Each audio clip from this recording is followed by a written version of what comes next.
Finance के नाम पर कुछ पढ़ाया ही नहीं जाता। एनवायरमेंट स्टडीज जैसी इंपॉर्टेंट नॉलेज वाले सब्जेक्ट्स सिर्फ नाम के होते हैं। 3.5% स्कूल तो ऐसे हैं जहां कोई टॉयलेट है ही नहीं। भारत एक डेवलपिंग कंट्री है और इसकी ग्रोथ डिपेंड करती है यहाँ के लोगों के एजुकेशन पर। आज के इस वीडियो में हम बात करेंगे इंडियन एजुकेशन सिस्टम पर, जिसे हम 3 चैप्टर्स में डिवाइड करके जानने वाले हैं। भारत में अंग्रेजों के आने से पहले लिटरेसी रेट 70% थी। पहले शिक्षा गुरुकुलों में दी जाती थी, जहां 18 अलग अलग विषयों पर प्रैक्टिकल एजुकेशन दी जाती थी, वो भी फ्री ऑफ कॉस्ट। अंग्रेजों के आने के बाद एक तो उन्हें कम्युनिकेशन में दिक्कत थी और दूसरा उन्हें ऐसे क्लर्क और नौकर चाहिए थे जो चुपचाप अपना काम करें और बहुत ज़्यादा क्रिएटिव ना हो। इसलिए लॉर्ड थॉमस मैकॉले ने सन 1835 में इंडियन एजुकेशन पॉलिसी पेश की, जिसमें अंग्रेजी भाषा और वेस्टर्न कल्चर को प्रमोट किया गया, जो बहुत हद तक आज भी वैसी ही है।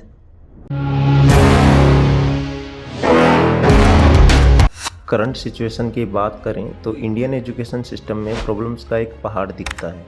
इंडिया में एजुकेशन का मतलब सिर्फ कुछ स्पेसिफिक सब्जेक्ट्स पढ़कर जॉब हासिल करने से ज़्यादा कुछ भी नहीं है। IIT जैसे कुछ अच्छे इंस्टीट्यूट हैं भी, तो उनमें एडमिशन मिलना कोई अवार्ड जीतने से छोटा काम नहीं है। और इंडिया में कट थ्रोट कंपटीशन होने की वजह से स्टूडेंट्स में मेंटल हेल्थ एक बड़ा इशू सामने आता है, जिसकी वजह से आए दिन कोटा जैसे शहरों में सुसाइड्स की खबरें सुनने को मिलती हैं।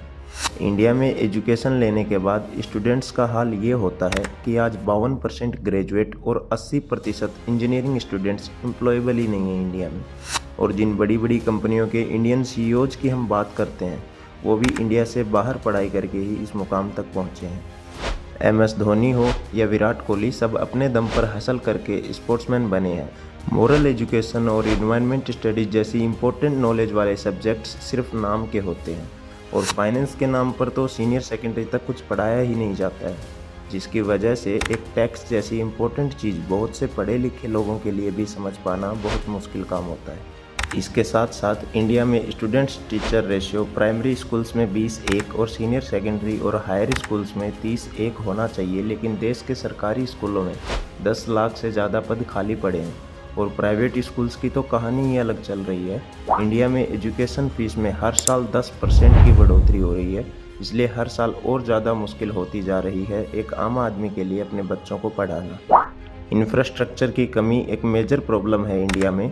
केवल 68% ऐसे सरकारी स्कूल हैं देश में जिनमें यूज करने लायक टॉयलेट्स हैं, और 3.5% स्कूल तो ऐसे हैं जहां कोई टॉयलेट है ही नहीं।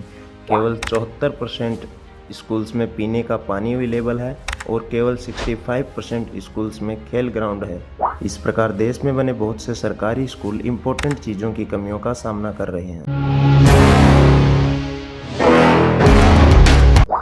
अब फ्यूचर डिपेंड करता है आज पर, और आज की हालत इंडियन एजुकेशन सिस्टम की अच्छी नहीं है। इसे अच्छा करने के लिए कुछ सॉल्यूशंस हैं जिससे एक बेहतर स्थिति बनाई जा सकती है।